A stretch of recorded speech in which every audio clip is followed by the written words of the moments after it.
Na sajtu istog Knaufa, knauf.com.mk, imate, mislim da na osnovnoj stranici ima baner koji vodi ka to, ja ću vam sad to pokazati. Evo, to je to. Znači Knauf Term 2 Pro, može se, kad kliknete, imate kratak ovaj formular koji popunite i moći ćete da preuzmete program.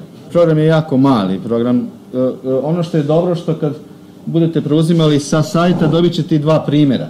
To je ono što je bitno. Preporočena registracija zato što vremena na vremena, to vreme je prilično kratko, se pojavila nova verzija na softvera. Tako je. Moguće se nekakvi mesni bagovi, print nekoj kidne levo desno, znači mnogo često ima, otprilike na mesec i nešto.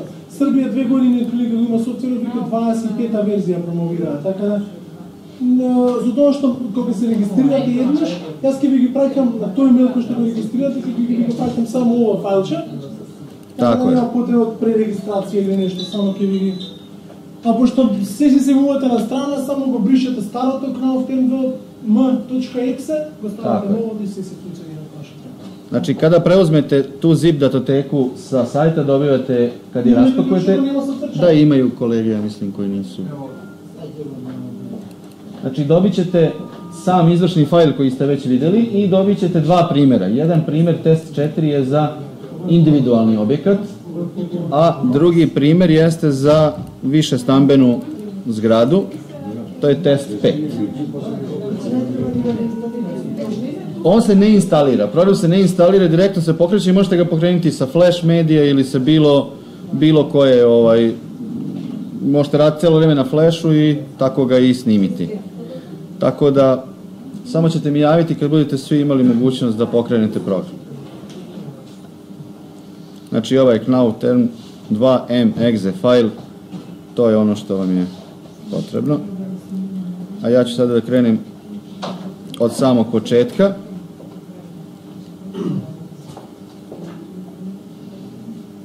Sačekat ćemo da svi imaju software. Vi koji ga imate, vi ga pokrenite. Knauf Term 2 exe i pojavit će vam se uvodni screen. I onda ćemo sačekati pa ćemo svi zajedno.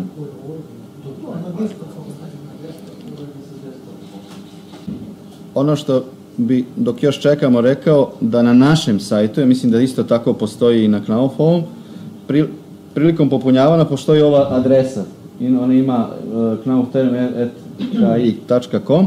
To su mesto gdje vaša pitanja stižu direktno meni.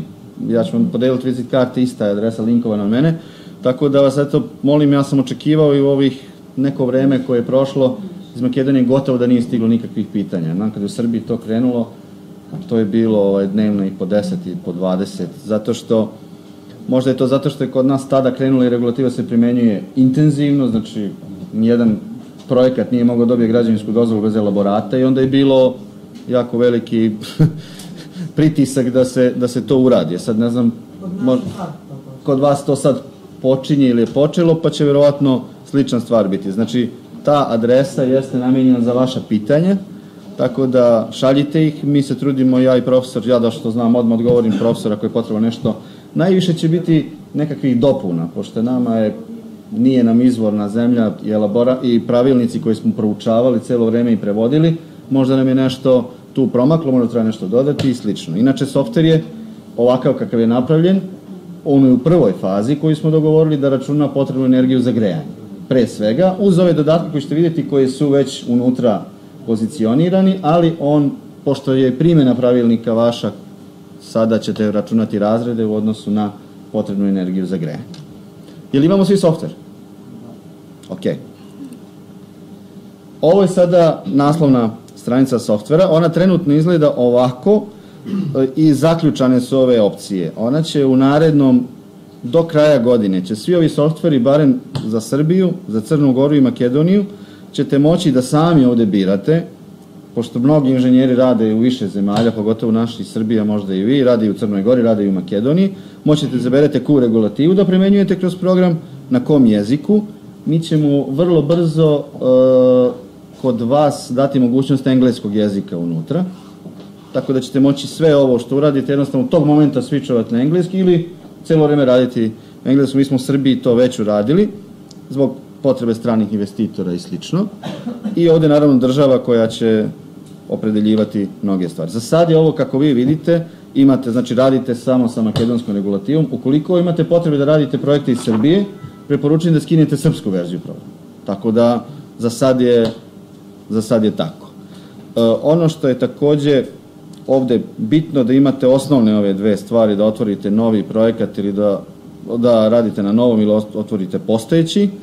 Ja ću sada probati da otvorimo novi projekat, što bi bilo, pretpostavljam, za vas mnogo značajnije. I kada ste stisli, ono što je bitno vidjeti, što će vas pratiti kroz celi rad sa programom, jesu ovi piktogrami ili kako bi ih nazvali, sličice stop. Gde god postoji u bilo kojoj fazi programa neki stop, to znači da nešto treba ili dopuniti ili da je neki rezultat van dozvoljenog opsega. Recimo, kad budete računali sad neki sklop, neki fasadni zid, ukoliko njegov U ne zadovoljava, ovde će vam u delu slojevi stajati isto tako obaveštenje stop, znači da nešto tu morate popraviti, ili kod difuzije ili bilo gde. Znači, moja preporuka je kad počnete da radite da se rešite ovih stopova odmah na početku. Ono što je naravno u ovom prvom delu u projektu najjednostavnije, da, možda nisam rekao na početku, program funkcioniše u četiri prozora, ajde da kažemo, koji se mogu povećavati sa ovim klizačima gore-dole, da bi se otvorio on u celoj svojoj dimenziji, i mogu se čak i pomerati, što ne preporučujem, svaki ima klizač i mogu se pomeriti do proizvoljne širine. Ali vidjet ćete posle, zbog funkcionalnosti rada, zgodno je da imate praktično sve četiri prozora uvek pred sobom, i ono što je posebno značajno da kroz ceo fazu rada imate gore tu potrošnju za grejanje i razred prisutni. I program je interaktivan, bilo šta što menjate u samom programu će se odmah očitovati, čim promijenite dimenziju izolacije na jednom sklopu će se promijeniti promijenit će se potrošnja energije i tako dalje. Tako da najbolje da počnemo od početka. Ako ja jezik ne budem nešto mogao tumačiti, međutim znam otprilike, znači ovde birate tip zgrade u skladu sa pravilnikom postojeća ili nova, recimo neka bude nova, ovde biramo kategorija stambena, nestambena, neka bude jedna stambena, i ovde sa jednom stambenom jedinicom i više stambenih jedinica pretpostavljamo, uzet ćemo, ili sa više, svejedno, možemo sa više, to je to. Ovo morate popuniti, znači stop oznake su nestale, ovo sad investitor, objekat i tako dalje može da se popuni, nije nešto bez čega program neće da radi, ali poželjno je da popunite i te podatke. Ono što je bitno, vidjet ćete posle kad učitamo primjer, preporuka je da ovaj sad fajl, ajde kažemo da vidimo još par stopova. Vi sad kad počnete radite, pretpostavka da imate poznatu geometriju objekta, da znate koliko je grejna površina, ali možda ćete u fazi rada, kad dobijete neki projekat, trebate samo da proračunate možda koeficijente U ili slično, da nemate još to sračunato. Moja preporuka je da ovde, ako sad ne znate, stavite brojeve, ja mislim da sa broj 100 kvadrata ili ovde volumen takođe, ili 200 ili nebitno, to posle možete da prepravite, ali da stavite neki broj kako bi vam se uklonila praktično oznaka na geometriji stop. Posle se vratite i možete posle da te brojeve popravite. Znači, sad kako gledamo program i zgubili su nam se svi ovi stopovi i možemo praktično krenuti sa ove prve stranice. U ovoj fazi već možete da snimite praktično vaš projekat. Ja ću ga staviti kao neki probu. I sad je program dobio svoje ime i apsolutna je preporuka da sve što radite, sve sličice, sve opise koje imate budu u istom folderu gde vam je i ovaj KT2 fajl. Onda ćete moći da ove fotografije koje ću posle kroz primjerom pokazati vidite uvek. Znači to vam je ovde gde možete, znači koji folder se nalazi fajl i u kom folderu se nalaze slike. Program ih izvorno stavlja na jedno mesto i najbolje da vam se tako i nalazi. Znači sve priloge stavite u folder koji će biti projekat taj i taj i da bude vam tu na jednom mestu. Kad uradite taj deo, idemo na lokaciju. Lokacija se bira, mislim pa default je Skoplje postavljeno, ovde možete izabrati bilo koji grad iz ovog vašeg praktično pravilnika i onda imate predefinisane praktično vrednosti, pre svega unutrašnjih i spoljnih projektnih temperatura. Ovo je nešto što je u našem pravilniku postoji i mi smo to ostavili, to je praktično izloženost na vetru, konstrukcija, tako da ovde u našem pravilniku imamo samo dve stavke, to su stambeni zgradi sa prirodnom ventilacijom i individualni sa prirodnom ventilacijom. Utiče nešto malo kod ventilacionih gubitaka i ovde je jako bitno nama, barem kod ventilacionih gubitaka, otvorena, da li je zgrada zaklonjena, umereno zaklonjena ili potpuno na otvorenom prostoru. To su opisne kategorije, ako niste sigurni šta treba staviti ili, mada se to iz projekta vidi, stavite umereno zaštićeno. I ovo je broj fasada koji su izloženi vetru. U 99% slučaja je to više od jedne, teško je naći situaciju gde bi to bila samo jedna, ali ovo jednostavno je preneseno iz našeg pravilnika onako kako to se kod nas definiše. I dolazimo sada na ovu jednu možda najznačajniju stranicu, to je ovaj deo gde zadajemo, gde su svi elementi sklopova. Kod mene je malo rezolucija, pa ja samo moram napomeram, kod vas je to verovatno sve lakše.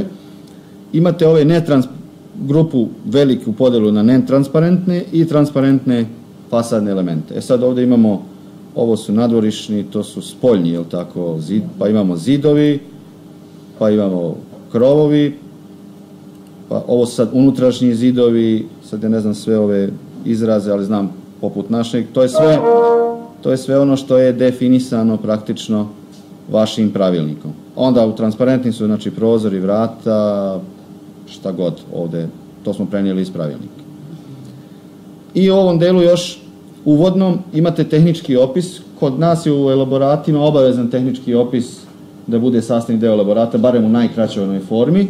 Vi ovde preporučujem da tehnički opis ne kucate ovde, iako je to moguće uraditi, nego da sa copy-paste ga prenesete iz projekta kog imate. Znači, tamo ga obeležite tako u Wordu, sa copy, ovde stavite paste i on će se preneti ovde. I ovo je jedan tab koji ćemo komentarisati na kraju, iako je ovo ideal, to su prekidi na grejanju. Kod nas, moram vam priznati, evo i sad smo imali neku polemiku preko vikenda, jedan savjetovanje. Velika je, kako bi rekao, mnogo se lome koplja oko toga kada možemo uzimati prekide u grejanju ili ne. Mi smo jednostavno to morali ugraditi u naš pravilnik pošto postoji. Znači, to vam daje mogućnost da stavite da, recimo, toku noću nemate grejanje, kao što, recimo, ovo, daljinsko grejanje preko noću definitivno se kod nas zaustavlja i imate pravo da onda kažete da imamo prekid 7 sati u 24, grejemo sve dane, a ne grejemo samo 7 sati dnevno i postoji metodologija koja je kod nas važeća, sigurno i kod vas ista. Tako da se prekidi u grejanju kod nas, da budemo iskreni, uglavnom koriste kad objekat je na granici razreda. Jer kod nas je malo drugačije podešeno. Vas je razred C od 50 do 100 kW, kod nas je recimo za ovakav tip zgrada 65. I onda ako objekat ima malo lošiji faktor oblika ili malo razduženiji, dešava se da ne može da uđe u C bez obzira što stavljate izolaciju 20 cm. I onda je ovo nešto što drastično vam smanji tu drastično, taman toliko kilovata da pređete u razred. Tako da je to zadnji taj tab u ovom uvodnom delu gde su opšti podaci, gde se uvode prekidi u grejanju. Eto, to je sad ovaj uvodni tab. Jer sad ima neko pitanje vezano za ovaj deo. Jer ovo je prilično do sad bilo, pretpostavljam, jednostavno i... Sad, preći ćemo na ovaj drugi deo gde praktično definišemo elemente spoljnog omotača, odnosno sve elemente koje je potrebno da prekontrolišemo. Pa ću ja probati da to uradim sa zidom. Ako ovo je sad nadvorišni, to je spoljni zid. Ono što prvo, čim ste kliknuli, znači na spoljni zid, na ovom prozoru vam se oslobodilo mesto 1 koje je prvo na redu. Sada treba da zadamo prvo ime sklopa. Ja ću to staviti kao, šta ja znam, spoljni zid 1. Stavit ćemo OK. Sad imate dva načina kako da formirate sad ovaj neki zid koji imate u projektu. Ja preporučujem da prvo probate da kliknete na ovo Bibl, to je biblioteka. I sad mi trenutno, iako stvarno već i u Srbiji kasnimo i ovde da dodamo u biblioteku još neke stvari, ali kad su u pitanju zidovi ovde bi trebalo se nađe skoro sve otprilike što može da se nađe. Znači imamo neku kontaktnu fasadu na opeci, pa imamo kontaktnu na bloku, sandvič zid, neka ventilisana konstrukcija, pa onda imamo nešto na betonu,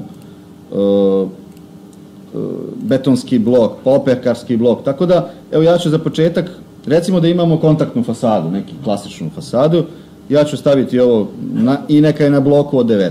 I kad stavite OK transfer, odete na deo slojevi i tu su sad ti slojevi koji su bili u tom izvornom sklopu. Sad vi ovde veoma lako od ovoga što se tu nalazi možete napraviti nešto drugo.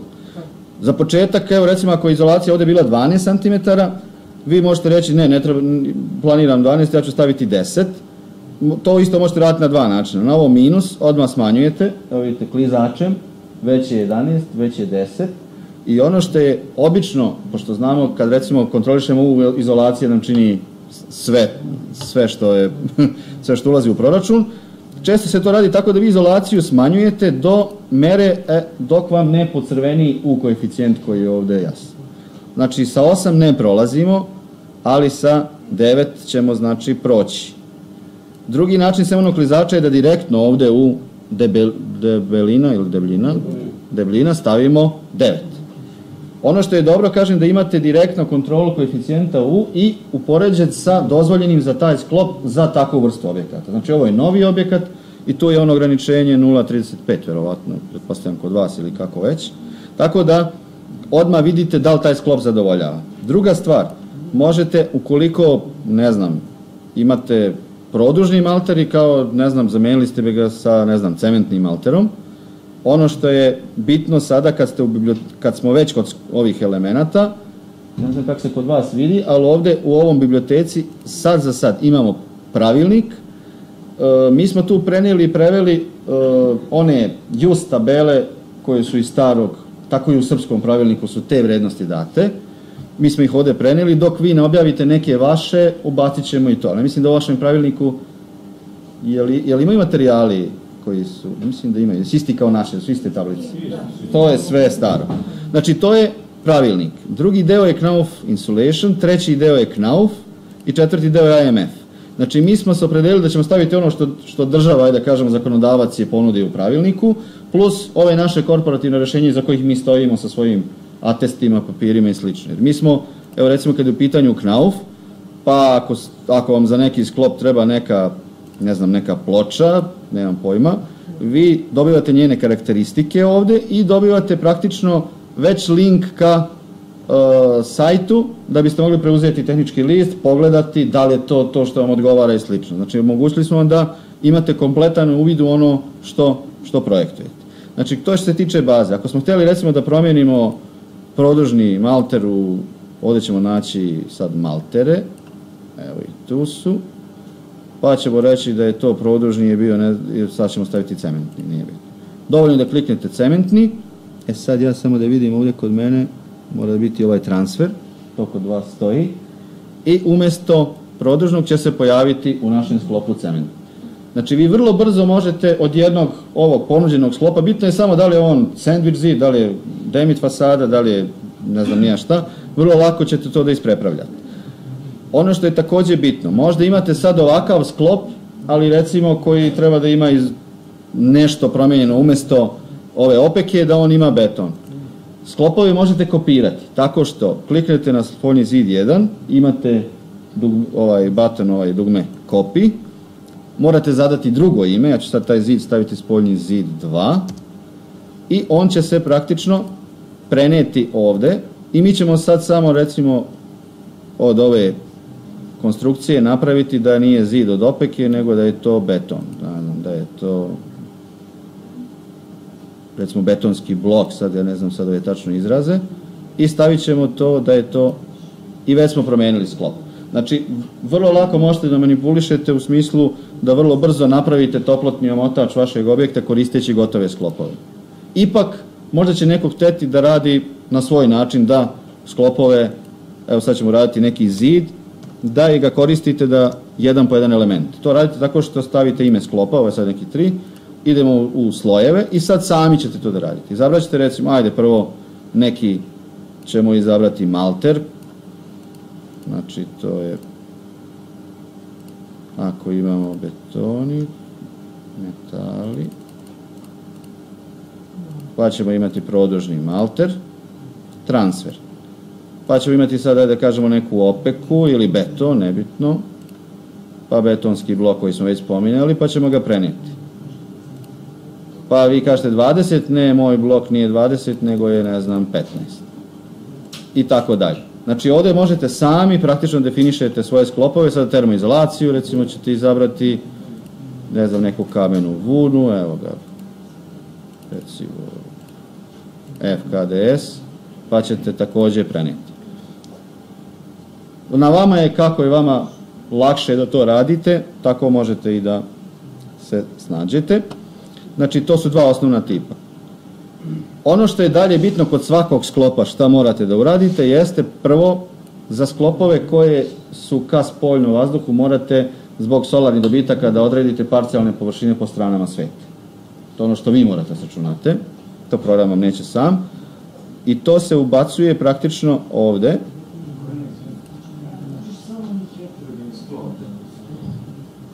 Može, ok.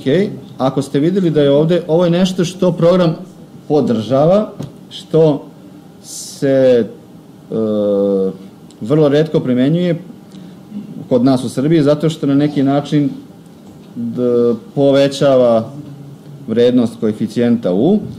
Omogućava se napravi heterogeni sklop u skladu sa, doduše, to su DIN-ove norme, još nisu ove evropske, ali kod nas one još važeće. Znači, vi imate za jednom zid, kad se zida, imate deo opeke, pa deo cementnog maltera. Teplotne karakteristike ta dva materijala nisu iste i onda vam se omogućava da napravite ovdje konkretno takav sklop da imamo šuplju opeku 25 i imate onda produžni malter 1. I to se jasno na crtežu koji prati, odnosno na skici, vidi. Postoji materijal A, postoji materijal B i vi to možete također da menjate. Tako da, to je možda nadgradnja ove priče, ali bitno je da znate. Kod kosog krova je uočljivija razlika zato što ako vi ne postavite uticaj rogova, dobit ćete mnogo povoljnije rezultate. Tako da kod nas je to posebno krizna kategorija, kod nas je U za krovove 0,15 i onda treba da imamo 26, 7, 8, 30 cm izolacije. Kad anulirate uticaj rogova, onda mnogo ste... Razlika je do 10 do 15%, što nije uopšte malo. Kod zidova nije takva razlika. Vi ovdje možete ukinuti heterogenog sklopa, pa ćete vidjeti. Ovdje recimo za heterogen sklop 0,3327, a samo da ja probam da dođem do ove klike. Ovdje možete to da ukinete, da imate samo materijal A, znači da nemate uticaj maltera, razlika je 0,326. I vidite da se onaj malter praktično izgubio, ali nije velika razlika. Od krova je tu razlika osetnija. Ali ovo je softver koji je, kažem, se trudi da uvrsti skoro sve što može da se praktično pojavi kao ono što bi sve trebali inženjeri da rade. Sad na svakom inženjeru je lično da nešto uradi ili ne. Slična stvar je kod nekih korekcija, ali to ću reći kasnije kad prođemo osnovni deo programa. Znači, ono što smo rekli da moramo dopuniti još da bi sklop bio kompletan su njegove površine. Ukoliko je to sklop, kažem, s fasadnog zida, on definitivno mora da ima sračunate orijentacije po stranama sveta. To je u delu ovih propertajsa na delu parcijalne površine. Pa ću ja sad staviti, recimo da ima po, ne znam, 10 kvadrata na istoku, jugu, recimo zapadu da nema ništa i na severu da ima 20, nebitno. Tog momenta je program sam sračunao ukupnu kvadraturu zida koja je 40 kvadrata i u strukturi omotača u ovom delu se pojavio taj prvi zid. Tek tada je zid dobio svoju punu, ajde da kažem, puni opis. Znači, opisali smo ga u slojevima i opisali smo njegovu površinu, odnosno orijentaciju po stranama sveta. I to bi bilo za jedan zid ono osnovno što treba definisati. Ono što prati ovdje sad praktično... Kažete? Gde se ubacuje? Parcijalnim površinama. Znači, u ovom delu, kad kliknete na spoljni zid, vama je uglavnom to na ovom prvom položaju. Oznaka, kvadratura. Spustite se klizačem do parcijalnih površina. Samo malo prešao sam ih, evo ih ovdje. Znači, zove se 4. poglavlje, parcijalne površine. I to morate definisati za sve elemente koji imaju dodir sa spoljnim vazduhom, u stvari sa suncem. Znači to je zbog računanja solarni dobitak. Za one konstrukcije, recimo dilatacioni zid, nije potrebno računati na kojoj specifikaciji, nego samo ukupnu površinu koju ćete ukucati ovde u površine, ali kad imate parcijalne, program će sam sabrati tu vrednost. Dalje, ono što prati proračun sklopa su ove osnovne tabele. Ono što je takođe, program štampa elaborat sam, ali za procese učenja, obuke ili bilo čega drugog, vi svaku od ovih, ona standardna tabela gde imate temperature, difuziju i sve, možete iskopirati, možete obeležiti tabelu, staviti copy to clipboard i sad, evo ovde Blažan ima ovaj Excel i te podatke prebaciti u Excel. Sad ovi upitnici su zbog verovatno oni Đ i Š ili šta ja znam, tako da možete ovu tabelu posle i sami, ako iz nekog razloga to želite. Kod nas je to zanimljivo zbog inženjera koji imaju proces obuke, koji polažu licencu, oni moraju da peške urade jedan primer, pa onda ne radi ni to naravno peške, nego iz softvera prebacuju ove podatke. Sledeća stvar je dijagram temperatura, kojim je takođe nešto što morate sačunati. Ono što sam ja pričao sa stručnjacima kod vas, da kod vas, koliko znam, difuzija nije obavezna za proračun. Je li tako? Mi u programu nudimo, program ga računa, jednostavno građevinska fizika bez proračuna difuzije je prilično besmislena. Mi još uvijek radimo po JUS-ovim tabelama, sprema se izmena pravilnika, prećemo na evropske norme i tako će onda i programu biti. Ovo je na, ajde da kažemo, sezonski način, ovo će biti na mesečnim. Mi imamo problem, nemamo podatke, kao i kod vas, da bi nemamo slična stvar i zato se zaustavlja ta primjena. I letnja stabilnost takođe je kod nas obavezna za računanje, mislim da kod vas takođe nije. Tako da vama, ako neki sklop ne prolazi letnju stabilnost, ja mislim da niste u obavezi da ga prepravljate. Kod nas da, obavezno, se mora sračunati i tako da mora zadovoljiti. To bi bilo sad oko formiranja jednog sklopa. Da li sad imate neko pitanje vezano za ovaj deo? Samo izvolite. Slojeve smo postavili, dobro. Tu je 0.303 je izašlo, a imamo 100 gore. A ne znam za koji ste element, a je li spoljni zid? Da. Možda da pogledam. Da. Jer ne znam, možda idem na neki zid koji je... Dobro. Je samo izolacija. Koliko imamo centimetar, izolaciju. Kamena ura je 9. To nije dobro. Definitivno povećajte. Idite na plus. Ili stavite...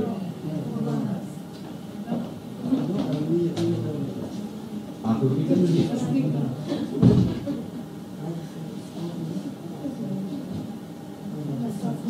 Da, nije program nekada je potrebno da preračuna. Znači, vi u tom momentu promijenite sklop, program radi rekalkulaciju šta. A ne, to je... Tako da, ili ima još neko pitanje vezano za definisanje sklopova? Tako bismo radili sve ostale. Posle ćemo učitati gotov primjer pa ćemo proći kroz njega. Ali,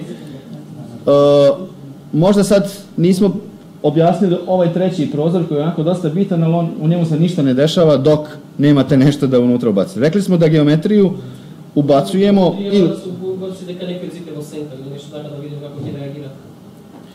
Da, ono što se kod nas dešava da mi radimo da imamo parcijalne površine u stalnoj senci. To je ono što nekada ubacujemo. Ako neki zid je konstantno izložen, on će, recimo, od onih 10 kvadrata kojih imamo, recimo, na istoku, može da bude 5 u stalnoj senci. I on će u bilansu to posle pokazati.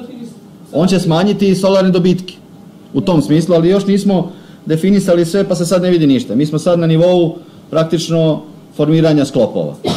Jer i geometrija je naravno onako urađena na pamet, ali vidjet ćemo kroz stvarni sklop kako se sve menja, kroz stvarni projekat. Kad smo to uradili, kad definišemo sad sve sklopove koje imamo, one su nam, da se podsjetimo ovde u konstrukciji, naravno sav toplotni ometač, i ono što je bitno da vi uvek imate ovde pregled maksimalno dozvoljenih i ono što je praktično RSI i RSE za taj sklop. Kad uradimo geometriju, onda imamo ovde strukturu. Tu će vam se pojaviti svi zidovi, svi krovovi, svi prozori sa svojim površinama i udelima u ovaj recimo čini sad 100% omotača, pošto i nemamo neki drugi. Ovo je pregled transmisivnih gubitaka kad ih budemo imali sračunate i imamo ovde energetske potrebe praktično isto u grafičkom prikazu. Ali sad je možda bolje da učitamo ovaj stvarni primjer koji recimo imate u samom programu, pa da u njemu vidimo, jer tad možemo da vidimo neke praktično, evo ga, to je test 4H, je onaj koji je trenutno na sajtu. Jer možemo malo da pregledamo i ovo što smo govorili oko praktično slika i svega što prati program. Ovo je primjer koji imate u onom zip fajlu, nemate ga možda sada, ali imat ćete ga kad se registrujete i skinete, zato što su praktično fajlovi veliki. Ono što sam vam ja pričao, praktično da je, evo recimo, svaki sklop, kod nas to nije obavezno, sad nisam siguran kod vas, da imate praktično njegov sam izgled. Kako? Ovo je recimo za taj fasadni zid šta ga čini i ovo su sada praktično ilustracije gde se oni nalaze po stranama sveta. Kako se ubacuju ove slike? To je često pitanje, ja ću vam sad to ovde pokazati.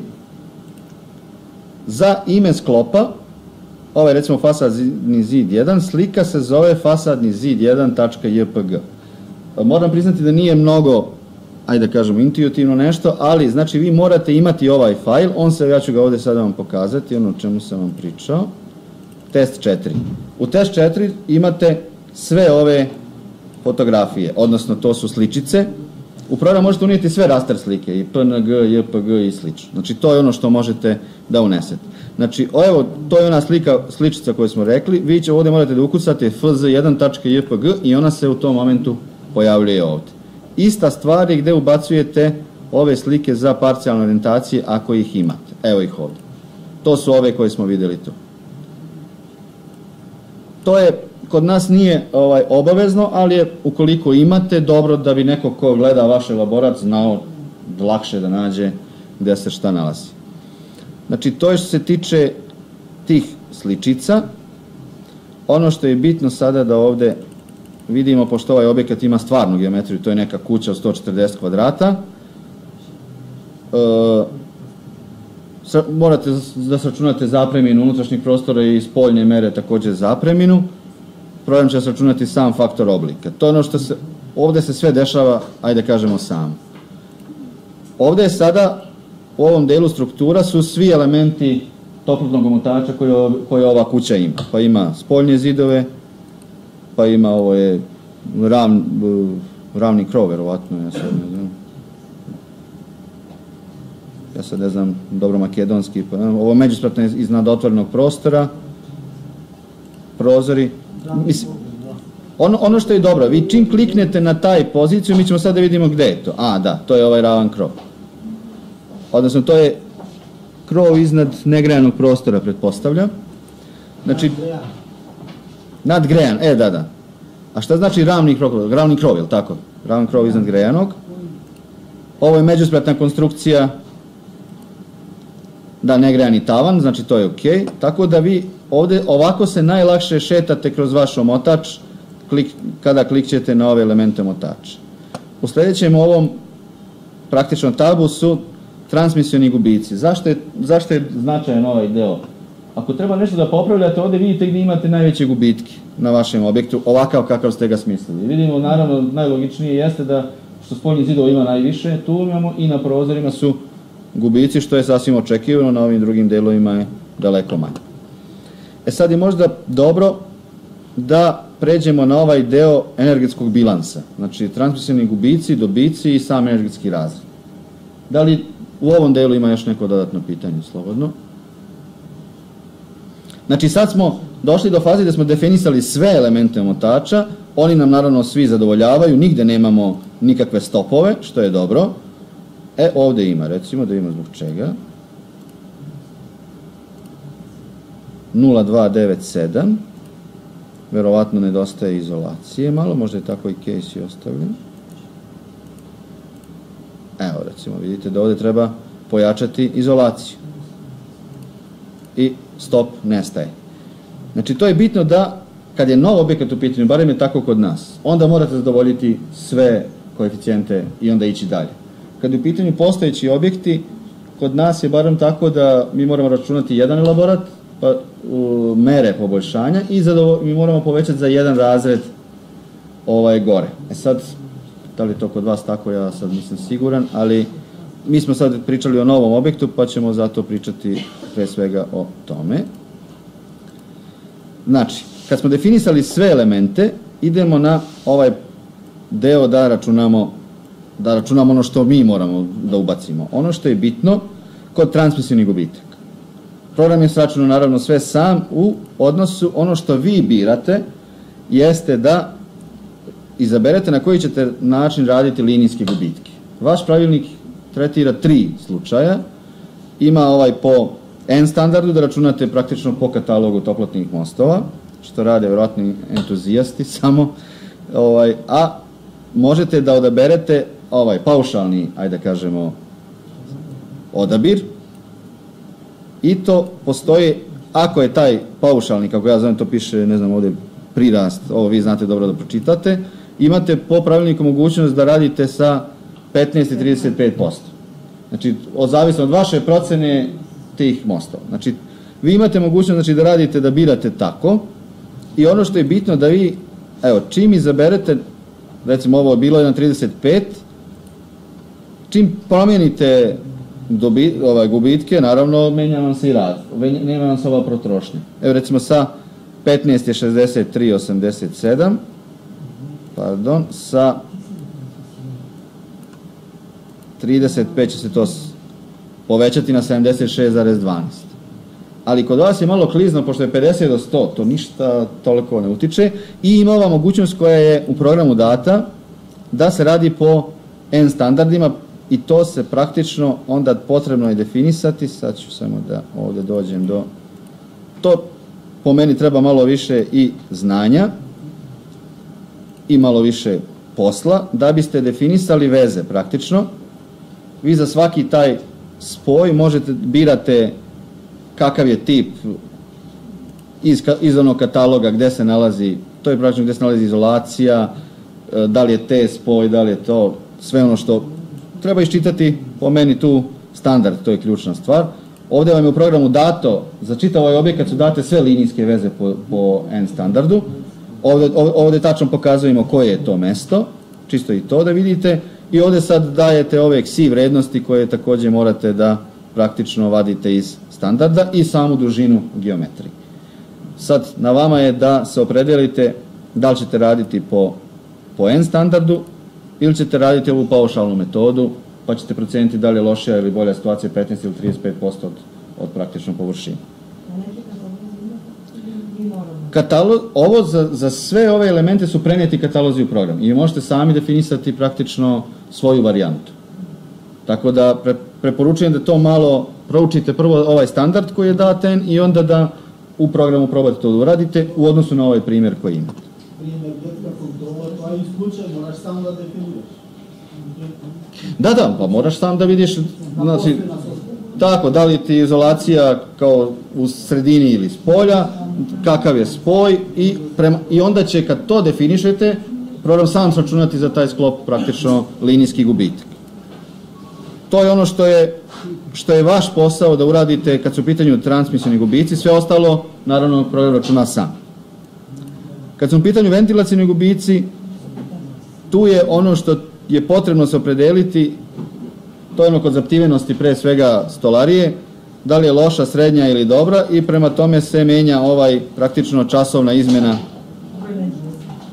vazduha, znači dobra 0,5, kod nas je tako definisano i mislim da je kod vas isto.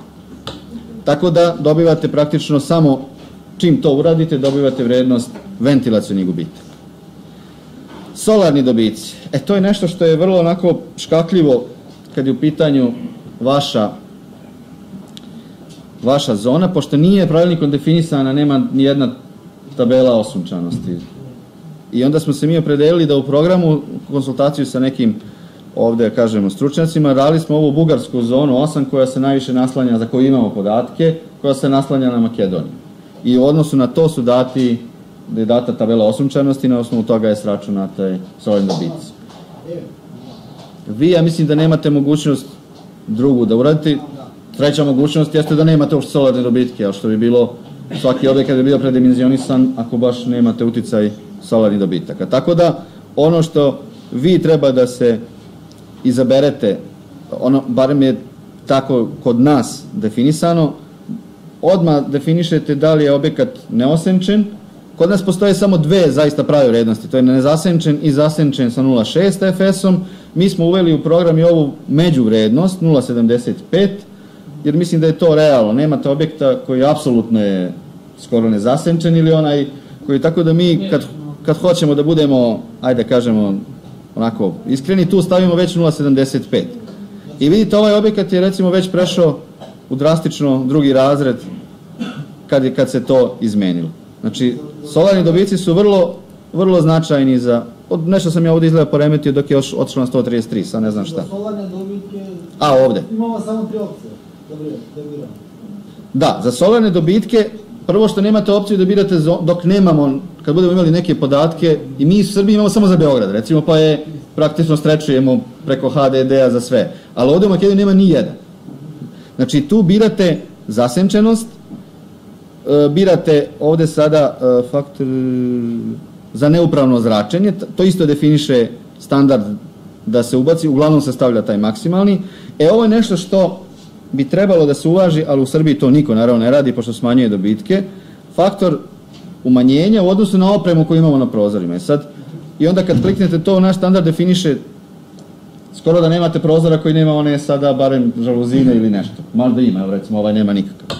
Tako da bez naprava, sad u zavisnosti na onog šta imate, vi možete da kliknete i odmah će vam se taj faktor korekcije računati.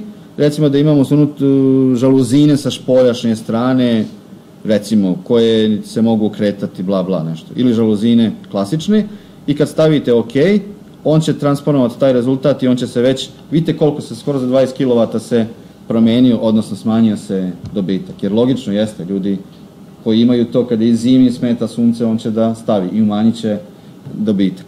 Kažem, opet, sve na inženjeru koji kod nas svojim pečatom daje relevantno svog projekta. Ali, neka praksa je uglavnom da se ti dobici ostavljaju u nekom maksimumu da bi smanjili, naravno, potrebnu energiju za zagrejavanje.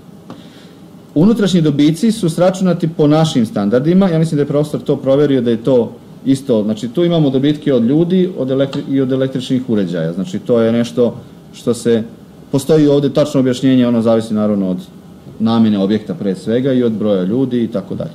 Znači, to je nešto što će program također sračunati sam za vas. Ne morate ništa da radite. A tabela vrednosti od 20 samo menja? Izvinite, nisam čuo. Tabela? U tabele vrednosti što je podaci što su... Da, to su podaci koje su kod nas kataloški, s tim da svaki možete sami ubaciti i promeniti ukoliko iz nekog razloga znate da u nekom objektu, ne znam koji je javni, ali je, ne znam, pozorište ili ne znam nešto i znate da neće biti 20 ljudi, nego će biti 200 ljudi. Vi ćete staviti tu 200, možete da sami ubacite i ta će vrijednost biti relevantna, a ne ona koja je u tabeli, onoj izvornoj.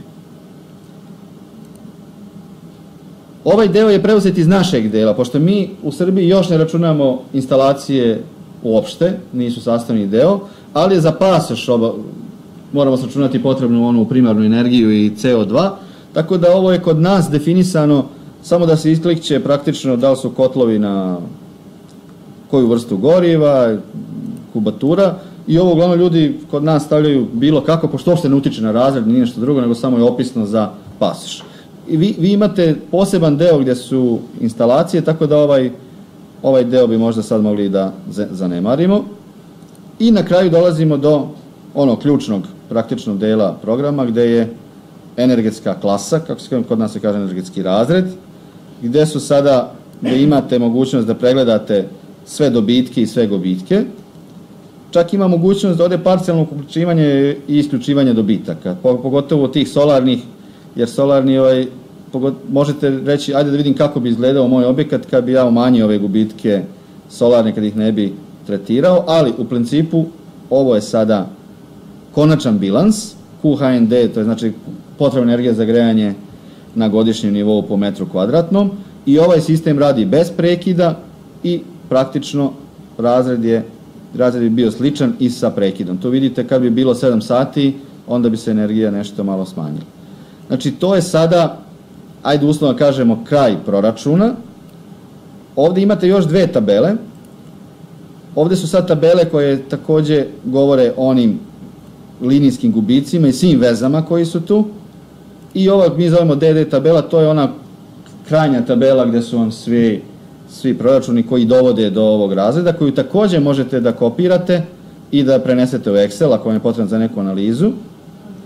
I ovo je također bitno, možda i pogotovo kod vas, isključi negativne vrijednosti. Kod nas se dešava baš zbog te različite osunčanosti. Kad vi imate tabelu osunčanosti za Beograd i radite Kopaonik koji ima mnogo dugačku grejnu sezonu i drugačije definisani HDD, desi vam se da imate višak energije u aprilu, recimo, što nije logično, i onda se isključe negativne vrednosti. Znači, kad dođemo do nule, ne mogu biti dobici veći od ukupne potrebe. Tako da, zato stoji ovdje u isključenju negativne vrednosti, zato što od početka programa stoji, znači uvijek to treba da isključite. To je da ne biste dobili da nemate potrebu za energiju u mjesecu gdje je potrebno grejanje, zbog velikih dobitaka. I ovaj grafik, kad stisnete graf, dobivate pregled praktično svega ovoga o čemu smo pričali. I možete da utičete, gore su pregledi temperatura i HDD-a, a dole možete da birate, recimo, ako možete da kažete da, hoću samo da vidim kako mi izgledaju ventilacioni gubici. Pa mogu biti i transmisioni ili ukupno. Možete da, često se traži tabela gdje je samo potrebna ukupna energija za grejanje, odnosno QHND po mesecima. Znači ovdje možete da sami utičete, ovdje možete klizač. Ovo je jedna dobra analiza svega što se u energetskom smislu dešava sa vašim objektom. Tako da, to bi bilo, ajde da kažemo, sad smo prošli kroz jedan primer. Ne znam da li imate pitanja sad u ovoj fazi ili da malo napravimo neku pauzu, ako ste se već umorili. Ono što je još ostalo da pokažemo, a ono što bi ja možda trebao više pomoć od vas negoli, to su ove stvari koje kod vas postoje, a to su sistemi, to je nadgradnja softvera o kojoj sam vam ja pričao, koja je ponuđena u ovoj fazi, tako da kažem, gratis, jer nije bila praktično ni dogovorena. To su ove stvari kao što su hlađenje, ventilacija, topla voda, osvetljenje, pomoćna energija i fotonaponska energija. To je ono sve što je definisano vašim pravilnikom. Sad, nama bi bilo značajno neko ko se od vas bavi, jer kod nas se uglavnom energetskom efikasnošću i svim procesom bavili građevinci, arhitekti. Imamo veliku tu rupu i zato i nemamo možda te stvari u našem pravilniku još uvijek, jer nije imamo ko da radi. Sad, mi nemamo mnogo znanja, jer u pravilniku i nemamo deo taj o instalacijama, jer tretirati jedan objekat samo za zimski režim, a ne za letnji, je potpuno besmisleno, zaista. Moralo bi da se uvaži i to, ali nama se sprema izmena pravilnika u ovoj godini gdje će biti svi ovi tipovi energije. Sad možda ćemo mi nešto naučiti i verujem da hoćemo od vas. Tako da profesor se utrudio da ovdje ubaci sve ono što je našao u pravilniku. Recimo kad stoji fotonaponski, pa to ima, u tabeli su dati tamo neke tipovi, ne znam sad da li vi, ko se razume u to, pa kliknete, pa način ugradnje, ne provetravan ili šta. Uglavnom sve možete da na klik, ovo je sad orijentacija, ne znam, sa jugoistok, nagib, stepeni, ne znam, 15, i vi kad kliknete OK, onda se praktično taj izraz, odnosno ta vrednost se prenijela ovdje u ukupan taj neki proračun. Tako da ovo je faza koja je sad ponuđena, iako nije bila dogovorena, i očekujem da će možda sa vaše strane, ovo je neka pomoćna energija koja je također definisana, evo bi neko ko je mašinac, pretpostavljam, ili ko se time bavi, mnogo bolje da objasni od mene. Data je alatka da sve može, takav je bio dogovor, da sve možete sami ovdje ubaciti. Pa dobro, i elektro i mašinci, naravno, jer kod nas također ovo je osvetljenje, recimo, to je elektrostruka. Sad ovdje također ima namjena, to je namjena objekata, valjda, evo, stanovanje neko, pa FD nešto znači, ako ovdje ima neko ko je elektro, sigurno će da mi zna reći. Instalisana snaga, opet. Znači ovo sve je nešto što možete popuniti, ja bih volio da neko ko se ovime bavi, prođe kroz ovaj deo i da nam pošalje, vjerojatno ima puno toga što tu ne valja. Jer mi nismo se ni dogovorili da to u fazu, ali prosto insistirao da bude barem kod tople vode takođe, postoje neke, tu je data, valjda imate dva načina, pravilnik piše tačka ta ili pravilnik dodatak tabela ta. Tako da, to je deo, kažem, koji je ubačen i ja bih volio da, ovdje je verovatno namjena prostora, pa ovo tip sistema, centralno, ne znam ja. Mislim da postoje sve mogućnosti da biste vi to sračunali. Tako da, ja ću pisati svima vama, ako neko se bavi ovim, da barem ove primjere koje imate ovde, proba da u smislenom smislu provuče kroz software, da bismo znali da li je taj deo od sistema praktično, iako on sad ne utiče na razred, ali razumno da postoji kao sastavni deo programa i mi smo se tako i dogovorili. Tako da je taj deo koji mi u Srbiji nemamo, taj bilans sistema, to je nešto što je za nas novo. Ono što još, ako već radimo bez pauze, što je bitno reći, jeste da sve ovo što sračunate treba da dobije neku formu štampa. Štampa se radi u delu file, print preview, i ono što je jedina dobra praksa koja se pokazala, koja funkcioniše svuda, da barem dok se radi u ovom programu bude defaultni štampač PDF. Da sve ide u PDF, a da onda iz PDF-a štampate ono, jer pokazalo se i zbog grešaka koji se rade, pa ljudi puste 30-50 listova, a da to vide grešku. Znači, vi možete, kad stavite print, ono što je bitno jeste da vidite šta da štampate. Možete štampate studija, to je znači ceo elaborat. Ali možete štampati i pojedin. Imate uvodni deo, imate selektovan sklop na kojem trenutno radite, imate grupa, znači ako imate fasadne zidove, spoljne zidove, svi koji su tu su u jednoj grupi. Ovo su svi sklopovi, to bi praktično bio građevinska fizika za vaš objekat. Imate ove linearne veze o kojoj smo pričali, koje se, ako postoje, se posebno štampaju, i ovo je na kraju toplotni bilans.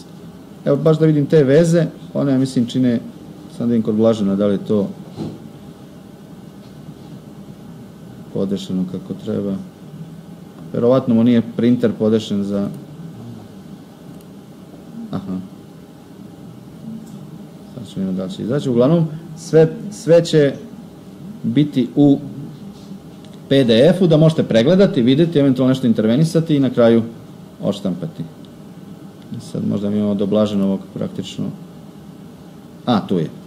Tako da evo ovdje ste recimo za ovaj naš slučaj, sad vidim da li to može malo da se poveća, su upravo date za svaki od ovih primjera koji mi imamo na našem objektu, je data ilustracija i na koji način su definisane karakteristike kad su u pitanju linijski gubici, po N standard. Tako da ovo može biti dobro uputstvo kako uraditi to za neki drugi primjer. A ono kad smo rekli za sklop, vi kad selektujete sklop, ono što kod njega vrlo sporo radi, ne znam iz kog razloga. Aha, to je. Mi smo čak uveli dva načina printa. Imate ovaj koji je svedeniji, koji recimo za svaki sklop na jednom listu vam odštampa sve što je potrebno. Znači i tabele, i proračun koeficijenta u letnju stabilnost, difuziju i slično. Međutim, kod nas u inženjerskoj komori koja vrši edukaciju inženjera sa licencom, ima neki svoj template. I onda oni koji su učili i oni koji gledaju kao ne razumeju gde se šta nalazi, pa imamo i taj oblik. Samo ja ne znam zašto kod njega ovako malo to sporo ide, to ide uglavnom bez ikakvih problema. Ali možete i sami da probate. Da li funkcioniše, ko ima kompjutere koji kod njega ovo nešto se koči. Znači možete da poštampate ili ceo elaborat ili sastavni delove. Sad se nešto kod njega zaglavilo. Ali dobro, bitno je da kod vas funkcioniše. Tako to što se tiče elaborata. Znači to je štampa. Morat ćemo da učitamo ponovo.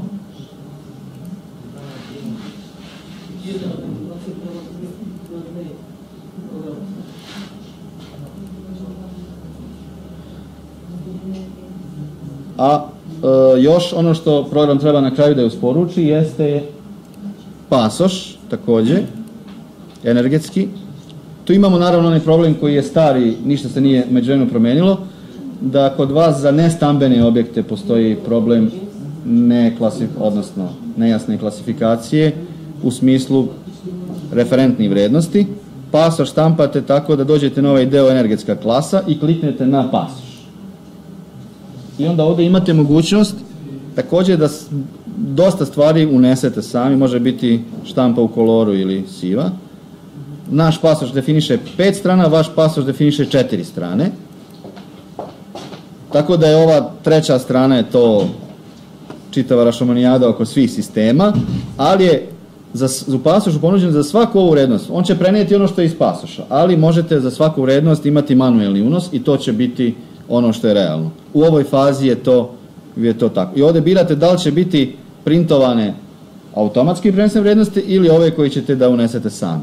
Tako da je potpuno funkcionalno da vi možete da napravite i ove sve instalacije i sve, sad ova četvrta strana je vjerovatno... Molim? Četvrta strana je prazna. A je li tako? Ne bi trebalo da bude, jel? Kod nas ima, zadnja strana je rečnih pojmova praktično i u jednoj strani trebaju biti preporuke. Onda je to, zato jeste stavljeno, samo što kod nas ima naslov, piše mere unapređenja energetske efikasnosti za objekat, zato ovde isto te mere možete prenijeti od nego ili kucati sami u sam fajl. Tako da kad sve izdefinišete, onda idete na print, ali ovde to verovatno nešto dosta slabo funkcioniše, ali kad to stavite print, dobit ćete 4 karakteristične strane pasoša onako kako je to kod vas definisano. Tako da je to možda osnovno što sam ja hteo da vama kažem o programu, kako bi se sa njim lakše radili i upoznali za prvi put. Sad, mnogi od vas vidim da ste probali da radite na kompjuterima, ja znam da li neko imao neki problem da nešto od ovoga nije uspeo da uradi. Ili imate neki predlog kako bi nešto moglo da bude drugačije. Imam pitanje po našem Izvolite. pravilniku, traži se i ekonomska isplatljivost i povrat investicije. Znači svake mere pojedinačno i celog sklopa. Payback period onda se traži, je li?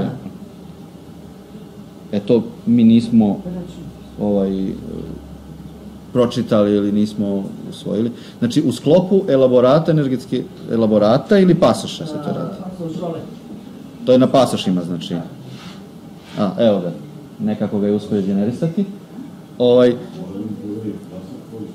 Znači, to bi trebalo biti sastavni deo izveštaja pasoša. Dobro. Sad, to je nešto... Povrat i ekonomska isplatljivost. I kako se svaka mera, kako se odrazuje na, znači, finalnu, primarnu CO2. Sad... Ali energetska kontrola ne ima. Dobro, nije u pasošu, da, nije. Dobro, ali ja to razumem pre svega, vi predložite neke mere, to bi trebalo za energetsku sanaciju objekta. Kako bi sad nešto za postojeći objekat, to ima smisla. Ali za novo objekat, ja mislim da to... To je samo za postojeći. Da, povrat investicija... To je kombinacija mera. Tako je. To ima smisla. I koja mera, za koje sredstva daje kakav rezultat? Ovo je novi objekat, a bilo je mogućnosti za postojeći objekat. To bi vjerovatno trebalo da bude tamo gde su postojeći objekat. Za postojeći, zato kažem, za nov objekat vi ga radite u skladu sa pravilima koja su definisani i dobijete, mada kod nas i za novi objekat ste dužni da u pasošu, na toj četvrtoj našoj strani kažete, sem za razrede koji su A i A+, morate predložiti šta bi još moglo dodatno poboljšati. Tako je u pravilniku piše.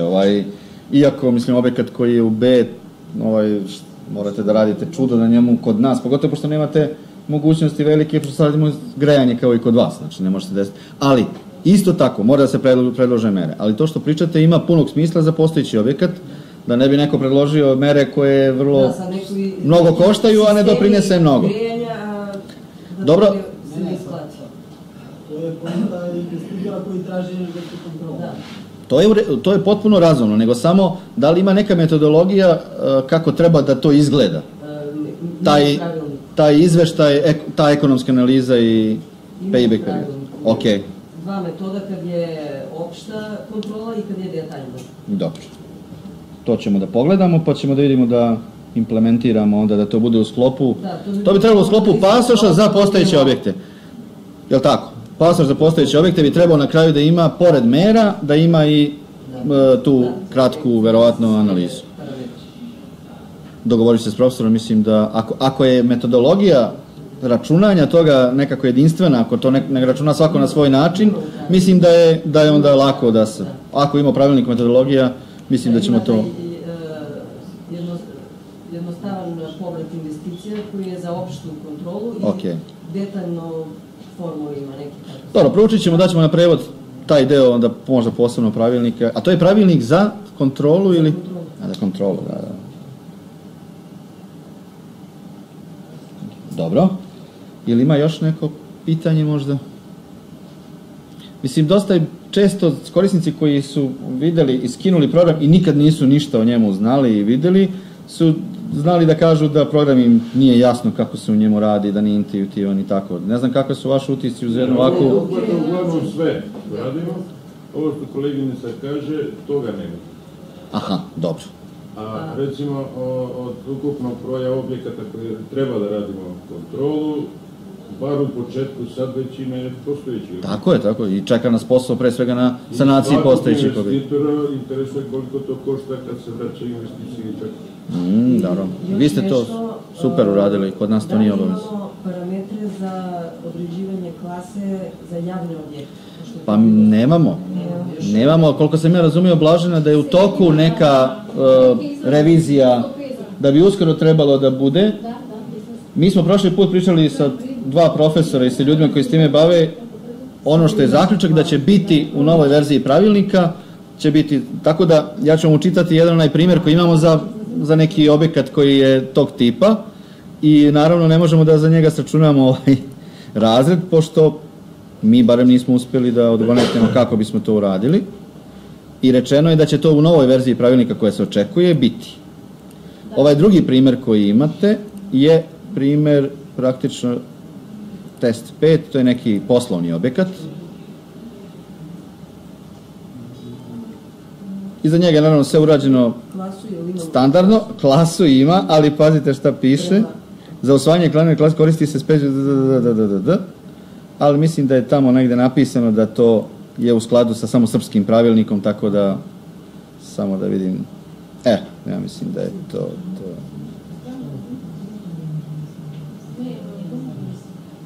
Da, jer taj objekat mi praktično nemamo parametara na osnovu kojeg bi ih svrstali u klasu. Ovdje, to je samo što kod mene. Vidite, QHND Max za nestambeni kao stambeni i kao srpski propisi. Tako piše. Jer ni jedno ni drugo nije odgovarajuće. To kažem, jer ovdje je samo stavljeno... Onda će biti relevantno. Pa mi, koliko sam razumeo, u toku je neka revizija. Da, 150 km/h. A imate to? A kada je to izašla promjena? Pred nekoliko nedelje.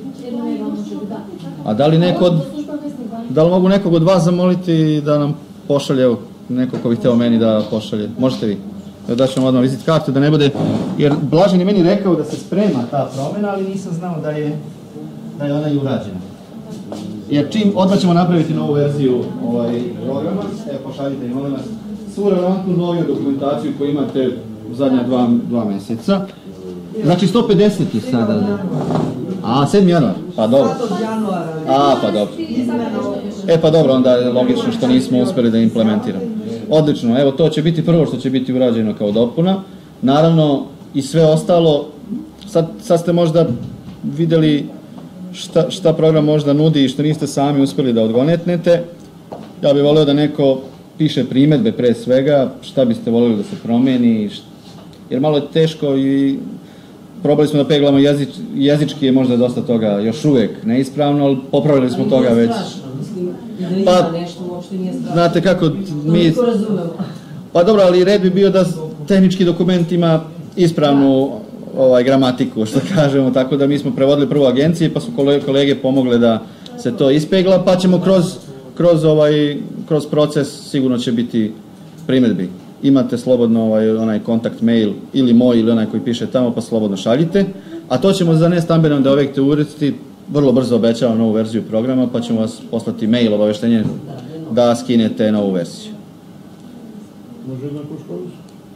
Može, što se tiče mene, ja sam ono što sam ja mislio da ispričam rekao. Možemo napravimo pauzu, pa posle ko ima još dodatnih pitanja da još sedimo i da malo komentarišemo. Znači, još sam dodatnih pitanja, nemamo ubacivanja kompletnog objekta kao tako se razume. A to je, mislite,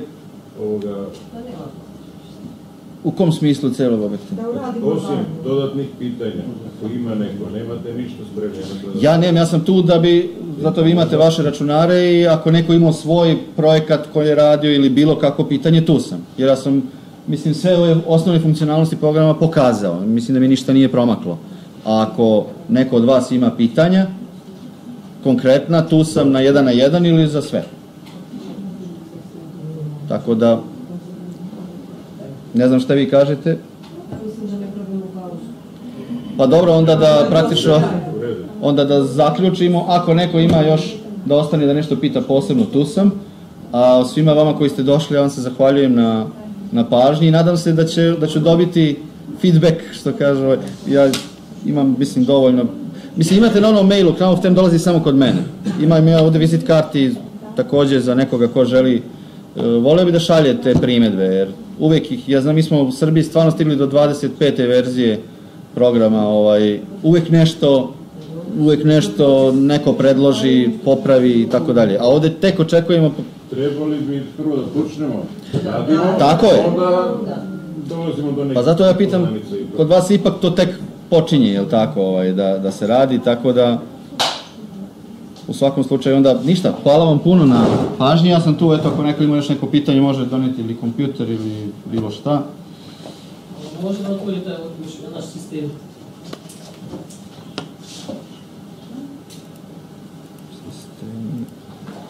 Ide na ventilaciju. Dobro. Kad idete na ventilaciju, bilo je kliknite na tabelu i onda je ovde sada se nalazi ova lista. E sad ja ne znam tačno šta ovo sve znači. Ovo je sad neka, verovatno možda postoji više zona, pretpostavljam dok piše zona, znači može biti, ako je ovo zona 1, onda ovde se ubacuje površina, ovo su neki protoci, piše ovde tačno kao šta je, efikasnost, i onda ako je to kad kliknete OK, on se prenese dole. Sad možete formirate zonu 2. Znači, verovatno sad idemo zona 2, možete je nazvati verovatno nekako, i onda opet definisati, čuvajte, molim vas. I takođe bi trebalo ovde definisati te parametre i posle ih prebaciti u tabelu. I onda će sve ti stvari se nižu i čine onu ukupnu tamo potrošnju koja se sada ne računa u razred, ali se računa svakako za pasoš. Videli ste u pasošu sve ove stvari koje se ovde figurišu. Samo da nekako do njih moramo da dođemo.